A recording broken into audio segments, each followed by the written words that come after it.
Today, Cheesehead TV brings you two guys who like to think they know something about football.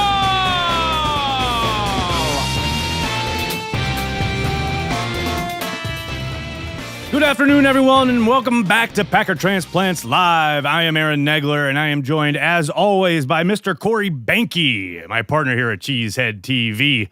We are coming to you live from the Live X studio in Midtown Manhattan, and we are ready to talk some Packers. Corey, why don't you tell us what is on tap this afternoon? Today, we're going to get back into the swing of things after the bye week and get ready for the big showdown against the LA Rams and a win. But right now, it's time for the good, the bad, and the ugly. We got the good, we got the overall health of the football team. We got the bad, we got Rodgers still not right. We got the ugly, we got no Packers football last week, and a late addition is some of our engineers in the background there forgetting to switch from the P-Bot animation to Packer Transplants Live at the last second. How you doing, Banky? I'm good. Is the stream good? The streams are good. Oh, that's good, but they caught it. They caught it just in time, over your shoulder. All we saw is Packer Transplants Live. All is well. How the hell are you? I'm good.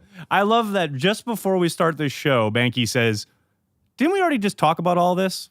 You know, having not had football for a week, Packers football anyway, there's not a whole lot movement-wise as far as, you know, maturation of the roster. There's no win or loss to debate. There's no, personnel usage to get upset about. It's just a week of relaxation and reflection.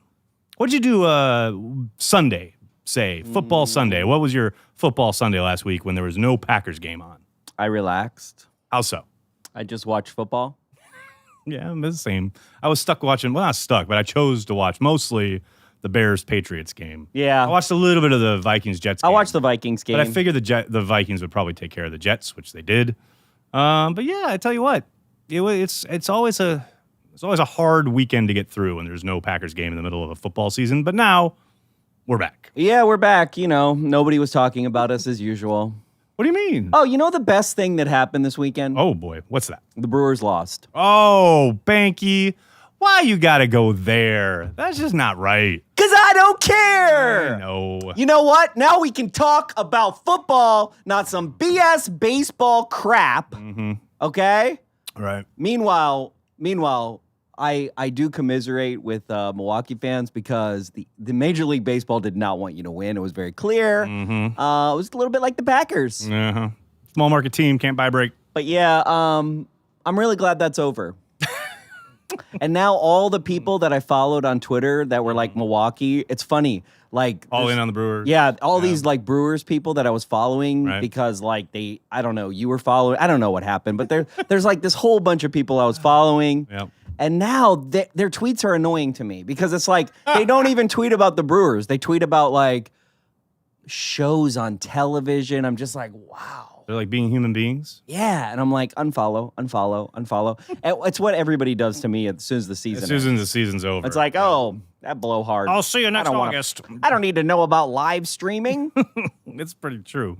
Should we get to some Packers news here? Is there Packers news? Didn't we pick up a fullback on the practice squad? We did, but I didn't include that because I know how much you hate talking about guys on the practice squad. You didn't include that in the news section? That is correct. I did not. Negler. Because I know you just dismiss it and ridicule me. That's messed So up. why would I do that? It's a fullback, though. It is a fullback, and now we're talking about it, even without a lower third. The miracle of the internet.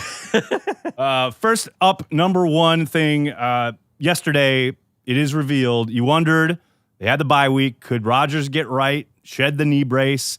No.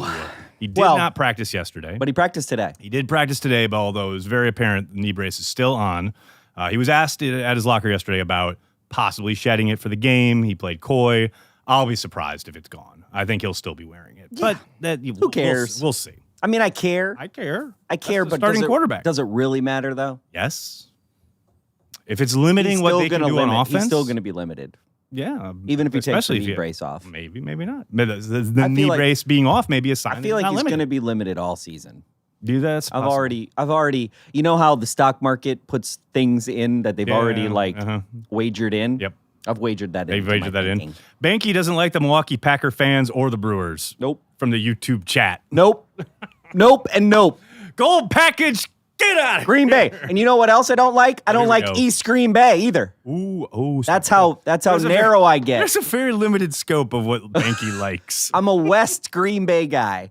Back in the 1920s, right? Between 1890 and 1920, I would have been on the West Green Bay picket side, the Fort Howard side, and we would have been fighting and going across the bridge. I love that the lower while you're saying this is Roger still dealing with knee. Yeah. So no, gold package. Now I do think Bob Harlan made the right decision. Okay, because he is a genius. You mean to pull the games from Bob Stadium? Harlan made an empathetic and business financial decision to include Milwaukee fans as part of gold package. Right. And that was a very, very wise decision. But literally, I think it was a wise decision for the time, but I think the time has come to just get rid of that. I would love to, because here's the thing. Gold package. Oh boy. You can tell. Okay. I've gone to It used to be the opposite. It used to be the gold package were like the crazy people. Yeah, And it that's has true. really That's turned true. around. Now it is That's like true. milk toast tumbleweed time. Yeah. I don't know what happened. Speaking of not knowing what happens, I don't know how this happened. I mean, I guess the Rams are really good because the Green Bay Packers are 9.5 point underdogs. Of course they are. Heading into Sunday's game against LA. The largest point spread deficit for the Packers in Aaron Rodgers' tenure as a starting quarterback. Okay. Ever in the history of his era. And, that's one of those things that we talk about outside the organization. The news people will talk about it. People talk about the line, obviously. Mike McCarthy was asked today about the line, and I kind of liked his response. And you will enjoy the questioner. Roll it, Gaff. Do you guys care at all? Is that any talking point at all that you're a relatively big underdog heading into this? No, I don't. I have not addressed it. Obviously, when you get into those types of things, I think it's best to avoid it. I mean, there's a pretty strict gambling policy still in place in the NFL. So, Okay, so what is the line, Bill? About it? 10. 10. Wow. So you take it? Who you taking, Banky? Who you got? I'm gonna take the Packers Yeah? on the over. I'm going to say the Packers. And by the way, Bill Huber there, who's questioning McCarthy, says the line is 10. That is not strictly true. It's 9.5 in almost every book I saw. I'm going to take... Bill Huber got something wrong? Okay, be I'm nice. so surprised. Be nice. Dude, I thought this was decaf coffee. It's not. It's not. I don't know what happened. Oh, my goodness. You're in Great. for a ride, Nagler. Banky with caffeinated coffee at 5 p.m. Eastern is just not a recipe for success. Oh, yeah. Bill Huber, way to go with the accurate information there, buddy. I'm going to take the Packers to cover but lose the game. Come on. If I didn't like this mug so much, You'd throw it at me? I would break it. Yeah. Then I would throw it at you. Well, and I would break this would off be and we'd have a whole amazing. fight. The only thing better than Glass that, versus ceramics. the only thing better than that is if a pigeon came in the studio. Yeah, we have the windows open because somebody didn't pay their AC bill. I don't know what happened. That would not be me. We melt in a pool. They'll lie. Okay, here's the thing. Yeah. Okay? Right. Does the NFL hate the Packers? No? Like, do you think I have a sneaking suspicion when Here we whoever go. does Don't this- go Alex Jones on me here. I can't handle it. Not Whoever- today. Not on a day where we have sirens and bombs outside. Whoever- This is a safe space, Banky. Oh Lord! Now you're gonna tell me that you have to have like target words or what is it? What is the thing? Safe words. No, there's no safe words. Okay. All right. Look, I feel like the NFL scheduler. Okay, whoever this, whoever There this are 3 or is. 4 people, and they work together with liaisons from the teams because the teams put in requests, et cetera, et cetera. Yeah, these 3 or 4 people Right. more than likely work in sub-basement sea level of the NFL, right? They don't get to see sunlight. Well, they don't, but while they're making the schedule, it is kind of like that. Yeah. They are So- this windowless room. I feel like they were like, the Rams, they're doing good. Huh, the Patriots, yeah, they got Tom Brady. Hey, let's make the Packers play them back to back. Uh-huh. Well, At least they gave us the bye. At least they thought about us a little bit. right? Little bye get- week get before, healthy. before you Get travel healthy before coast to you coast. take this on. Look. Here's the thing. You know what's funny is if we go 2-0, on these two games, Yeah, right? We're going to win the Super Bowl. That's what everybody's going to say. Twitter's going to blow up, right? Right. If we lose against the Rams, I feel like Cheesehead TV will gain viewers. Oh, no doubt. Okay? The drumbeats will start. All of the fans who are going to come back around when the Super Bowl happens that are like wearing their green and gold and taking it out of the closet since 2010. Right. All those people are going to come out and be like the negative Nellies because that's who it is, right? The true fair weather fans, they come out of the woodwork when we lose a big game, and then they come back out of the woodwork when we go to the Super Bowl. Right. I feel that. That'll happen. But before they get to the Super Bowl, they have to play these games, including another piece of news here. The league announcing earlier this afternoon that Dolphins-Packers is moved to 4:25 Eastern, 3:25 Central. Banky, you know what that means? More time to tailgate prior to I love kickoff. it. I love it. Dude, people watching this show that have tailgated with me, okay, when you're making your friends, and the person who is watching this show right now, I know that they're watching, knows this. When you're making 9 old fashions at 9 in the morning, Right. there's something wrong. Yeah. Like there's something really right about it. It's perfect, but But you're like, it's 9 in the morning. It's 9 in the morning on a Sunday. but kickoff's in 3 hours. You know, so I gotta get these drinks 10 in. changes things, right? Sure, It's of course. that 1 big hour difference. difference is a Yeah. big deal. I agree. And this is a 3-hour difference. So that's Yeah, it's great. get yourself. Well, some I was tailgating saying for an Eastern game, you know, it's a 1 o'clock thing. Yeah. So everybody's saying I should get a haircut, and because everybody's saying that, I'm not going to do it. He's just gonna keep. I'm looking at the people. comments now. Don't do that. I guess there's a script. So. Yeah, there is. Final piece of news. It's not really news, but it kind of irked me because obviously with the health of this football team, now Geronimo Allison and Randall Cobb are back at practice, etc. And it was like, oh, what are we going to do with all these wide receivers? Some fantasy football Yahoo puts out there, here's a suggestion, trade Randall Cobb. Wait, how many times do we have to go through this? Randall Cobb's contract and the position he plays, namely as a slot receiver, what about him makes him attractive to other teams? He is most valuable in Green Bay. But who said Who are that? they calling? Who said that? Some of this fantasy guy. Like for an Yahoo. NFL fantasy? Oh, Yahoo. Yahoo Sports. Nah. You know, it's like, Yahoo. but then it generates, all this stuff online and Twitter and my mentions blow up and I'm just like, people, Randall Cobb is more valuable in Green Bay than anywhere else in the league. And I also saw some erroneous kind of speculation that, the Packers were shopping him this summer. No, one team called the Packers about Cobb and the Packers said, no thanks. We're not interested in trading him. The Packers were not the instigators. So let's put that to bed once and for all before October 30th and the deadline arrives and passes and we can stop talking about it for good. Why would you trade Cobb? You wouldn't. No. Clearly, whoever thinks we're going to trade Cobb did not watch the first game of the season. Yeah, seriously. All right, let's move on to the offense because we are talking about Randall Cobb and the return of the wide receivers that were injured.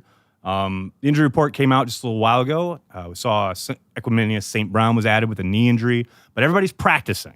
Cobb's practicing. Geronimo Allison's practicing, albeit limited. I like it. Hamstrings, etc.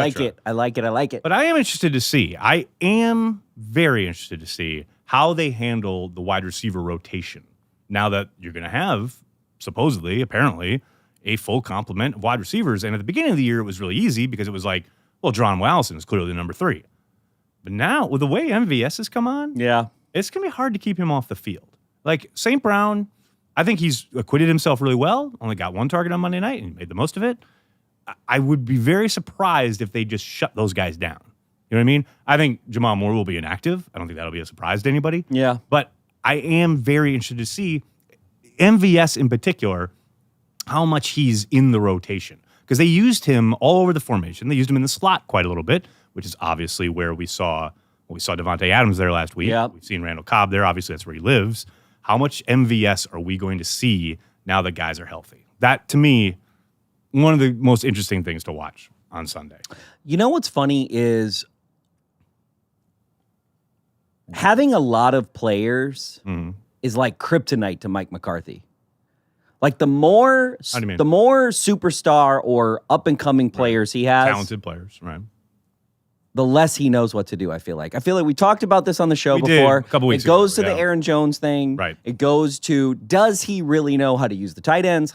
Right. It's almost like having Gets paralyzed a with plethora choice. of Well, to me, it's like he just doesn't. It doesn't seem like he wants to feature and or ride one guy in any given scenario, other than Devontae Adams, who is on pace for. I think he's already broken a record as far as the most receptions, like 7+ in consecutive games in Packers history. Bill Huber, your friend, put that out there because you read it up on Pro Football Reference. But not even Sterling Sharp did that. He did it in 4 games in a row. Devontae. He's probably going to continue to do that, which is pretty damn impressive. Well, right now, the history of the Green Bay Packers. he's on pace to be the number 1 wide receiver in the NFL Well, in yardage. if he continues on this pace, yes. But now with all these options, as you're saying, who knows? I mean, that to me is the thing with Mike. It's like he does know he has all this talent, but it's just, I guess, wanting to incorporate it all kind of paralyzes him. And I think it costs the offense rhythm. It costs the offense cohesiveness because they're doing so many different things. And that comes to our next point. I really think they should open up in the no huddle / quick passing game, let Aaron control things at the line of scrimmage, and like try and help jumpstart this offense. You know, it's something they've been looking for all season. When's the last time they did that in the first quarter? It's been a while. A couple years, right? I mean, I would go back to when they ran the table, they did it a little bit, but I just think that's the best way to come out. And I know it's funny because I know Tom Silverstein wrote a really good piece for JS Online about the running game, about the need to commit to the running game. I'm kind of the exact opposite persuasion. And I'm not all in on why run when you can win. I think that's a fun joke. I do think, obviously, you need to be able to run the football. But honestly, I think the short passing game needs to be an extension of the running game, and it needs to help get your quarterback in rhythm, your offense some consistency, which it has sorely lacked all season long. To me, that's how I would attack this game in particular. I think you just need to get Aaron going and get him in a rhythm with these quick game, slant, screen, etc. Stuff like that. You're reading comments.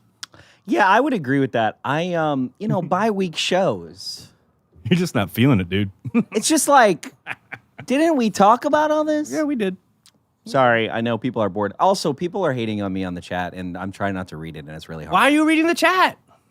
Because there's when people, do you read the chat? Because there's people I know on there that I like. Yeah, but not the people ripping on you. No. Who's ripping on you?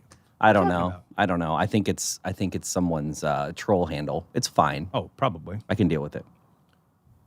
Jamie says, should I switch chats? Because my brain can only handle one. Yeah, apparently, according to Alex Talish, the YouTube chat likes you and the Facebook chat likes me. That's makes sense because I'm on Facebook a lot more. So that makes sense.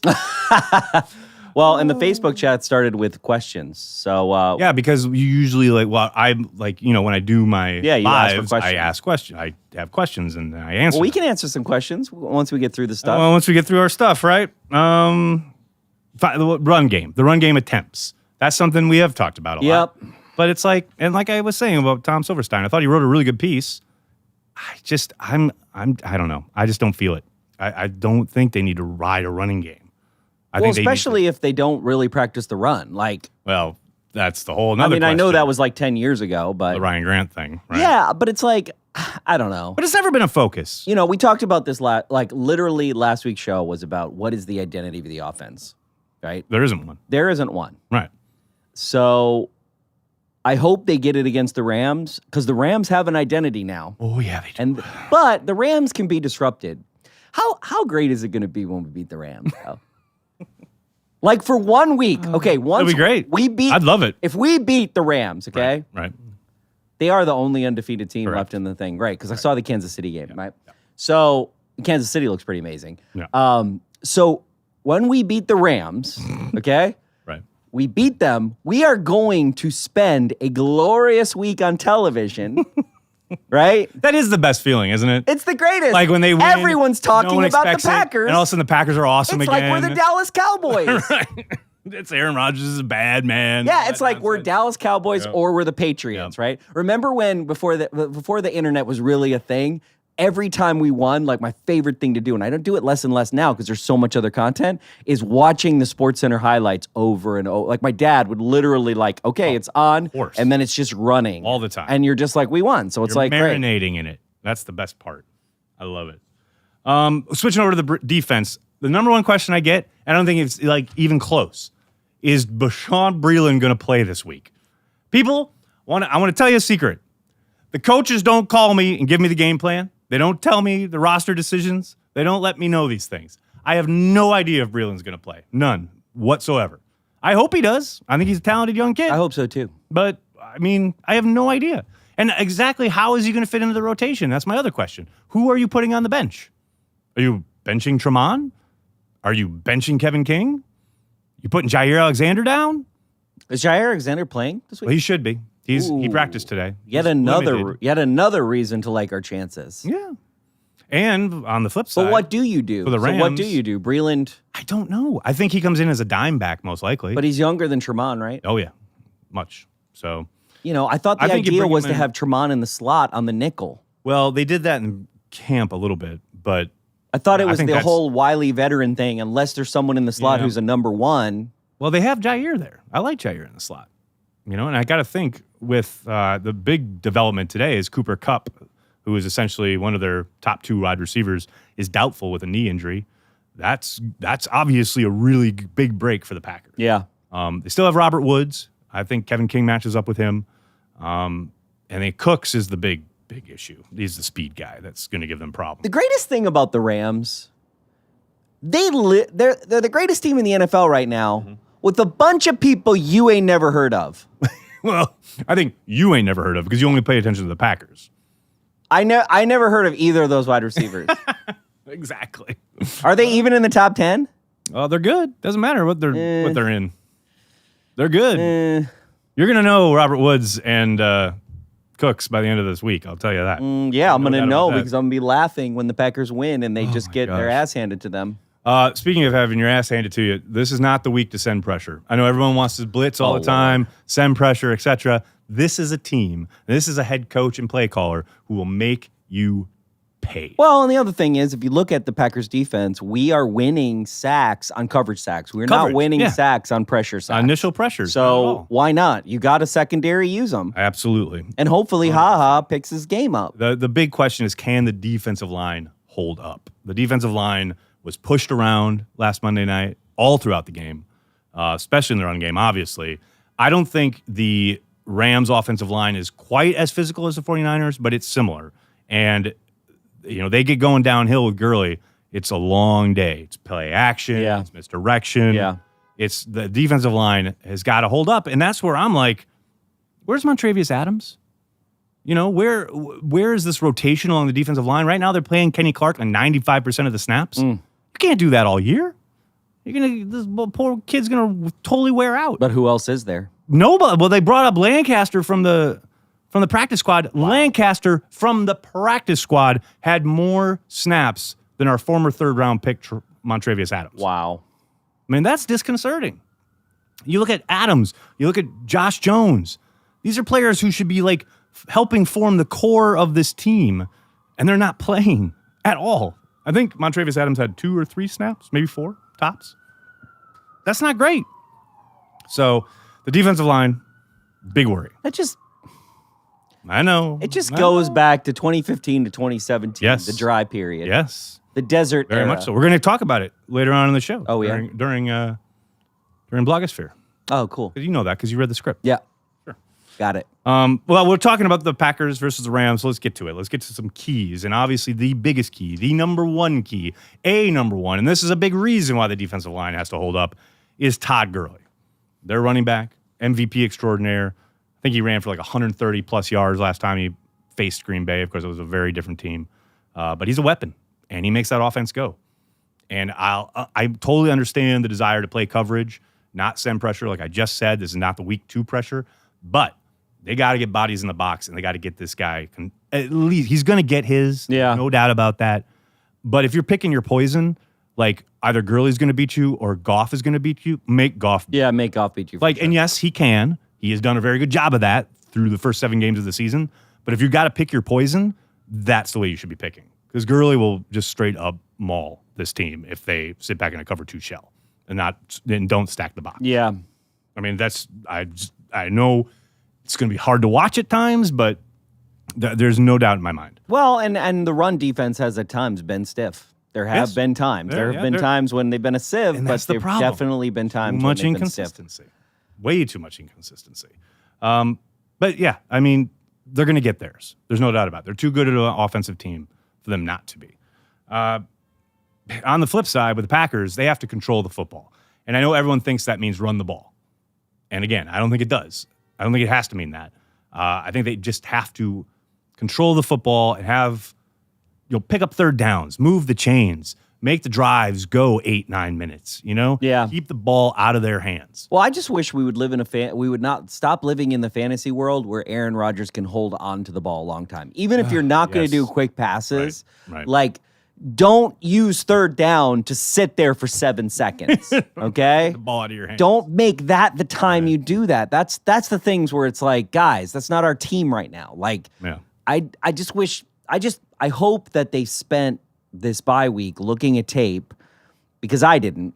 And I hope Because it's not your job and it is theirs. Right. I hope they spent this week looking at tape from the last part of the season, the first part of the season, because they're not a team that can sit back and take their time and throw the ball.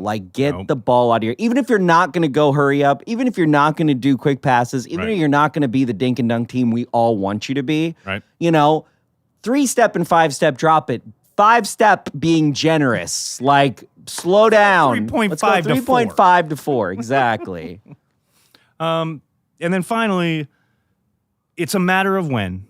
It's not if, people. It's a matter of when Sean McVay will get Cooks deep on Kentrell Bryce. It's not even just put it to bed.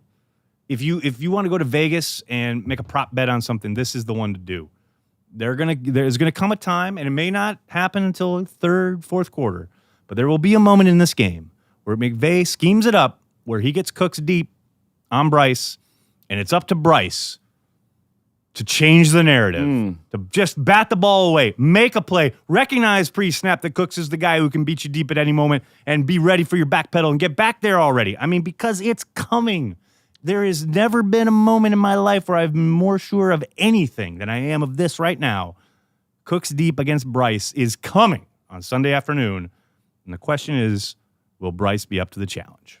He's had all bye week to work on it. They've been breaking down all the tape. The coaches have undoubtedly gotten in his ear and said, look, It sucks because Vikings this is the guy. It sucks because he's had his opportunities. Yeah. He just hasn't made the most of them. Absolutely. It's not that he's almost had a similar problem as Ha has had, where you don't know. A lot of people are grading Ha as I guess PFF had him as the second best safety in the league. best safety in the league.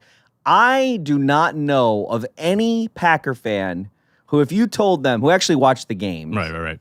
who, if you told them, hey, Clinton Dix is the second best safety in the league, Most of them would probably laugh at you. everyone would laugh. There is not one person who would be like, yeah, That sounds about right. That makes a lot of sense. Okay, here's the thing. And this is when blocked me because I went to defend him on Twitter. Well, he can't block this YouTube. I shouldn't have done that. But, it's like he's nowhere near as bad as Packer fans want to make him out to be. No. And I agree. And Bryce is the same way. Same way, exactly. Bryce has That's been my point. exposed on a few plays. Exactly. They are big plays, so they get imprinted on people's brains. But every safety gets burned on big plays. Even Leroy Butler got burned on big plays. Not with consistency, though. No. That's the issue. It's true. If it's happening one time a game, okay, fine. But if it's happening one time a game every single game, then it's an issue. And that's an exaggeration as well, because it hasn't happened every single game. But there have certainly been big plays over and around Bryce nearly every single game. And that's just, you can't live like that. You can't, especially when you're giving up points off of those plays, which they have been. So it's a big test. He's at some point, he's got to sink or swim. He's got to pass this test. And I'm praying, please, both baby and Jesus on the cross. I just hope Kentrell Bryce is ready for this challenge. I believe in Kentrell Bryce So you're the one. for the moment. For the moment. Right, exactly. For the moment. Until Sunday rolls Through around. Sunday. Wait, you're not going to this game. So Through Sunday. We'll be watching the game here. We'll be watching this game and Friday night. Friday night, people. Friday night, You we're want to gonna- get a taste. We're gonna do another Madden challenge, and Madden preview, baby. hopefully, Nagler takes us seriously this time. Yeah, okay. Doesn't screw around. Let me. Okay. Like literally, I'm not even going to read the chat this time because if I read the chat, you're just going to do what's on the chat. Okay, let me address the camera here. Gaff, I'm gonna take the camera here. To everyone who turned up for the first Madden preview, I'd like to apologize for the flippant nature of my involvement. I did not take it seriously. I listened to chat comments, and when they said throw it deep to Devontae, I threw it deep to Devontae, whether he was double covered or not. Triple coverage. It happened that he was double covered, and the ball was intercepted.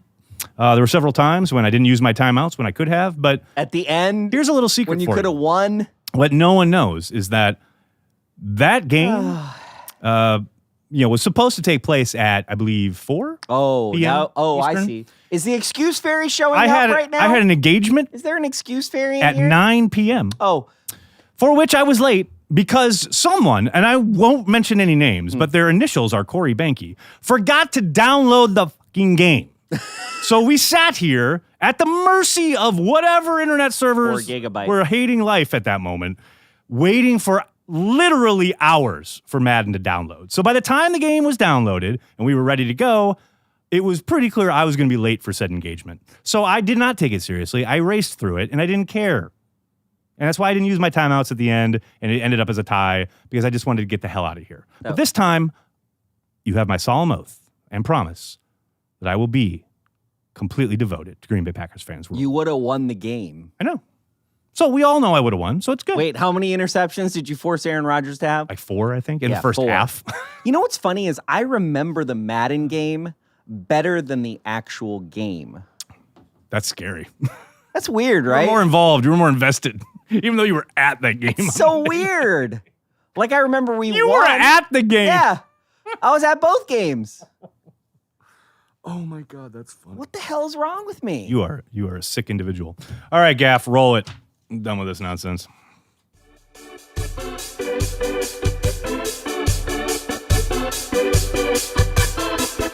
This week in the Packer blogosphere.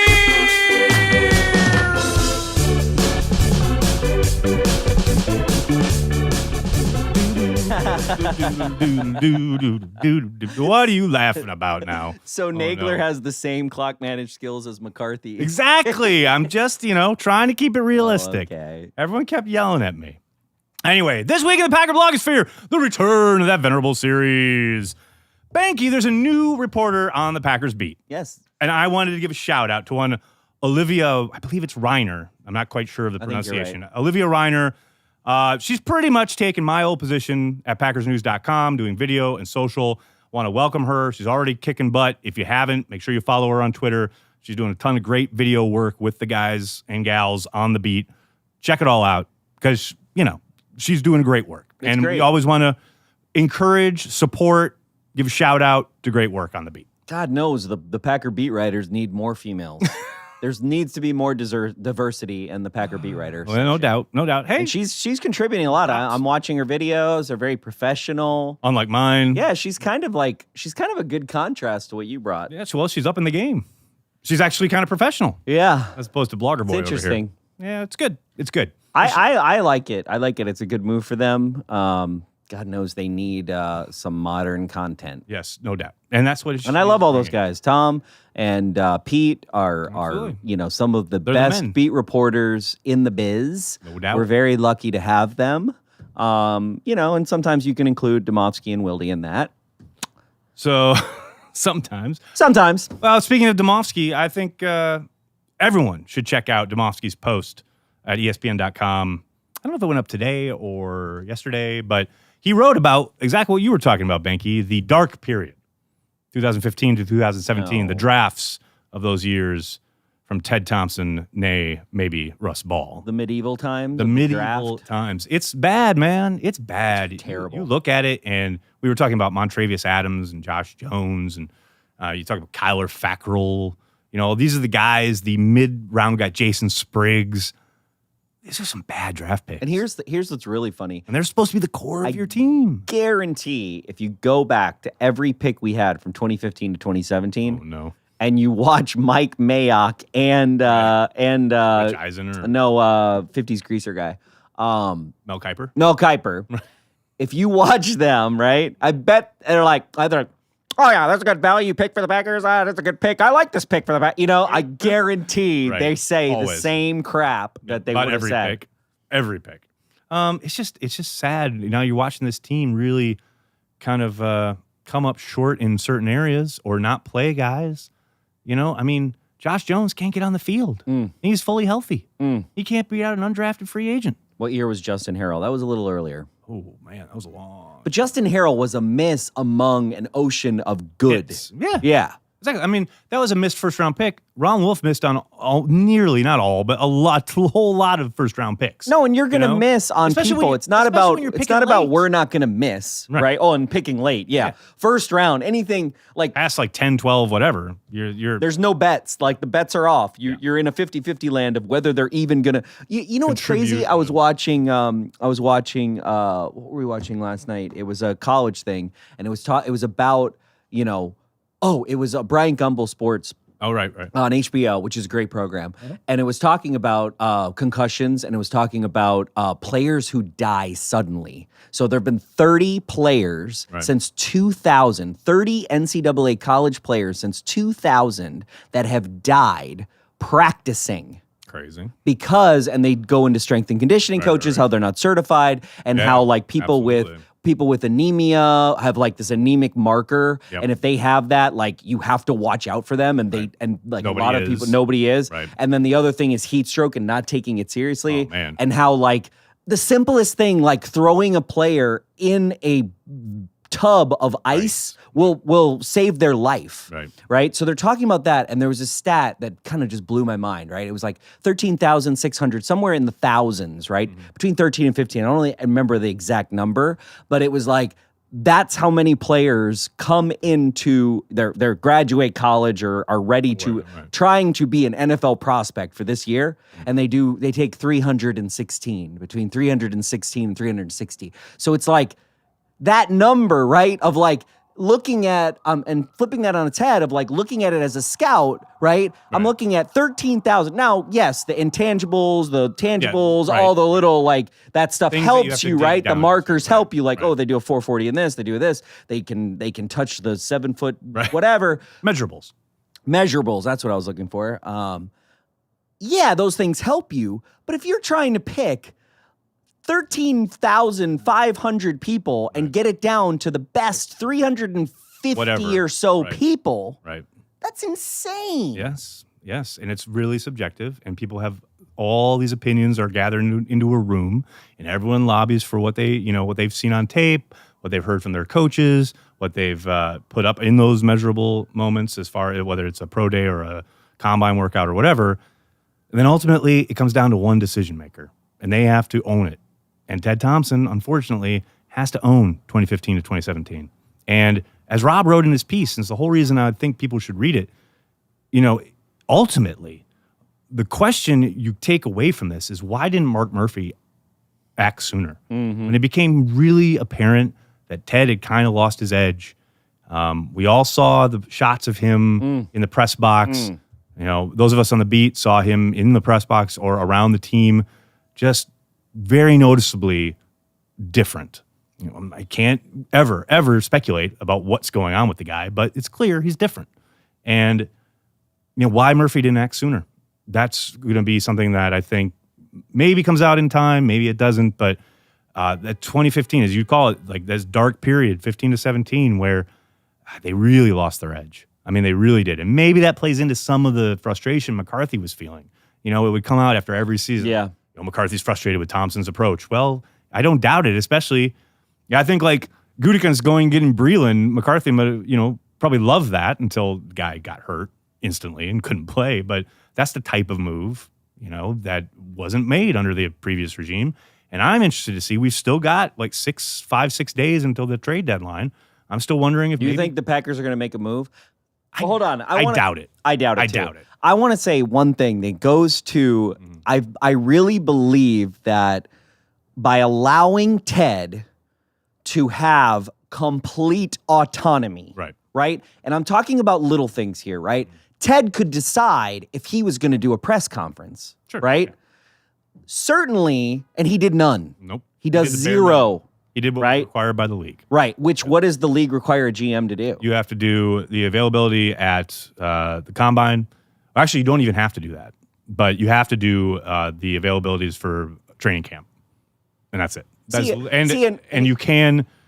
I don't know if it's required after the draft. I think it is. But and here's where I have a problem, right? The Packers are a public company, Yes, right? of course. A public company on the normal stock exchange. I know we're not talking about this, right? Their CEO's got to go in front of the press. Elon Musk has got to go in front of the press every quarter. Well, he did, right? Until he was out. How much of the press conference is an inoculation against some of this, right? Right. Because if I'm public, right, I have to answer to the public. Or I have to at least answer questions. Yeah, be held Can accountable. you imagine Ted Thompson really answering questions every week? No chance. At some point, we would have seen the trend of whatever is going on with him, right? There's some kind of, and I think we did. There's some kind of illness, whatever it is. There's something happening that happened to Ted, okay? Nobody wants to talk about it. Nope. Nobody wants to really discuss what happened, but the sad thing is that the Green Bay Packers, and by extension, the town of Green Bay, suffered because of one man's basic, fiefdom was imploded below him. Now. To be fair to Mark Murphy, he acknowledged as much by breaking up the chain of command the way he did. He said things had gotten insular. People weren't talking to each other. So he wanted to open things up and make everyone accountable to him. Now, that puts him on the football side a hell of a lot more. Well, and the problem with that is, if you look at the history of the Green Bay Packers, you don't have to tell me. I know. The board had to take control from Curly Lambeau. That's way, way back, right? Yep. The same thing had to happen when everyone was only accountable to this board and not to the president and not to there was no buck stops here. The buck stops with the committee, which is made up of business owners in Green Bay. Right. Which is not the way to go. So I agree. At the scales of balance for this team. Well, and look, we've talked about this a lot. We talked about it in the offseason. Time will tell if Mark made the right call. Obviously, the next big move will be hiring a coach because McCarthy's not going to be there much longer, whether he wins or loses. I mean, maybe he wins the Super Bowl and rides off into the sunset, or he loses. When we win the Super Bowl this year, they're not going to fire Mike McCarthy. No, I think Mark. My hunch. You don't win the Super Bowl and lose your job. No, but if they win the Super Bowl, I bet Mike retires. No way. Oh yeah. He's gonna be Andy Reid, dude. He's gonna basically prove. I really think this. I think wherever Mike ends up, I think you're gonna see exactly what you saw in Kansas City with Andy Reid. You're gonna see, holy crap, a brilliant coach that we've just been taking for granted, which I do believe. Yeah, I do believe the fan base has taken for granted. No, absolutely. And Mike Sherman set us up for that, right? It's like right. Mike Sherman set us up for where we are today, but I really think you're going to look back and Mike McCarthy's going to take over, whoever, Jacksonville or whoever he takes over, and it's going to be like what you're seeing with Reid and the Chiefs. I agree to an extent, but I also think Mike has been in this spot for so long now. I mean, 13 years is a long-ass time in the NFL. Obviously, and Reid was in Philadelphia for a long time, no doubt about it. But I just get the sense, and actually at the Combine this year, when we walked in for our beat lunch with the coach, and it was basically all the local guys at this long table. And Mike walks in after we were just getting done with Gutekunst. And I think Gutekunst told Mike, he was like, yeah, they're asking about, drafting the next quarterback, because that's obviously the next big thing Gutekunst has to do is find his guy, right? Yep. And Mike said, oh, I'm going to be on my lazy boy watching you do that. I just think it's in his head that he's like, this is his last push. Now, not maybe specifically this year, but he's got 2 years left in his deal. They're trying to get to a Super Bowl, win it, and I just think Mike goes, see ya. That's just my hunch. I think that's what he wants more than anything else. Win the Super Bowl, go out on top. Yeah, somebody makes a good point. Maybe he goes to Pittsburgh. So they do a coach swap, and Tomlin comes to Green Bay. I would do that. That would be such a swap of personalities and vibes. It'd be amazing. I mean, look. Yes, we had our first African-American coach.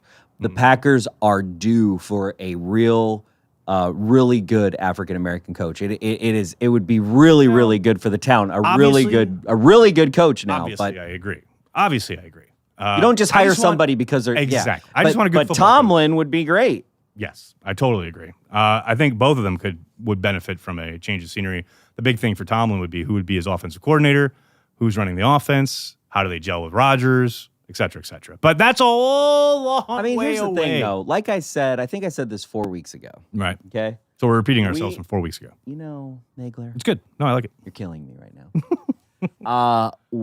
We are going to draft a quarterback in this draft, and not. You keep saying it. And we are not doing Maybe it you're gonna will in it round into existence. 5. We're going to do it in round 1 or round 2. I love it. Okay? I love it. Mostly because it would send Twitter into a meltdown, and I'd love it. We have to. There's no way you can't do that. It would be fiduciarily irresponsible of Gutenkunst. To not draft a quarterback in the first or second round. Yes. I think it all depends on the quarterbacks available. I don't think you can like just hammer it into a box. And Okay, say, you first must do 3 this. rounds. Well, it depends on who's available. It's got to be a real depends on- quarterback. It can't be a depends on 5th round It quarterback. depends on how the draft falls, to me. But can I just say, so this morning, speaking of the draft and speaking of Gutekunst and how they use these picks, something really got my goat this morning when I woke up to an alert saying that the Lions, who have a terrible run defense, traded for Snacks Harrison here in New York, the Giants. Probably the best run stuffing defensive tackle in the league. The guy is amazing. He can't really rush the passer, but he's an amazing player who would have boosted the Packers' now suspect front. And also his name is Snacks. It's Snacks Harrison. Come on. But and the Lions went and got him for a 5th round pick. Now, I know we don't want to give up on future abilities to draft a punter, but it just seems like a 5th rounder is not a lot to go invest and improve your football team right now. I get he's older. I get he'd be a little bit more expensive. But, your team just got pushed around without Muhammad Wilkerson on the field. And you don't have any ready replacements unless you're all of a sudden going to magically play Montravius Adams, who you've deemed unworthy of playing time. And that's, to me, is the quintessential problem in Green Bay if Gutekunst continues down this road he's seemingly taken from Thompson, which is we're always planning for the future. We're always ensuring that we're in the mix, but we're never really trying to push in the moment to improve our football team. Like, this is a move that would have immediately helped them. It would have immediately helped their defense. But because, we've got to hold on to these picks. Why? So you can draft the Josh Joneses and Montravius Adams and Kyler Fackrells of the world and then not get anything out of them?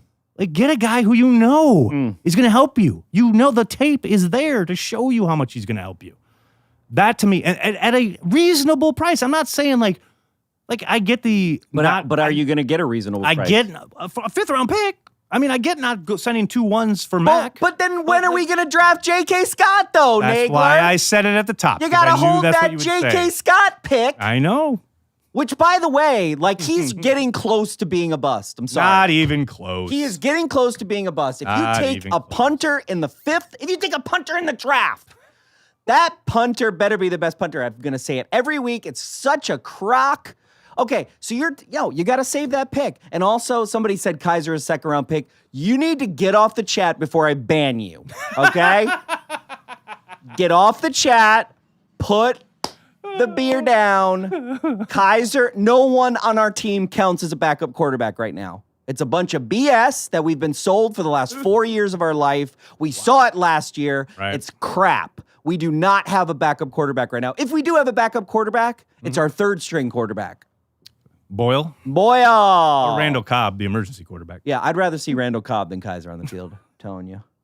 You got anything else? Any other pearls of wisdom for him, Banky? I can't. To wrap it up. I just don't understand. The only reason you like J.K. Scott, okay, Because he can hit the ball. No, the only reason you like J.K. Scott, okay, is that you know that it's like, Yeah, a little button. A little bit of that. Right? I know how much it pisses you off.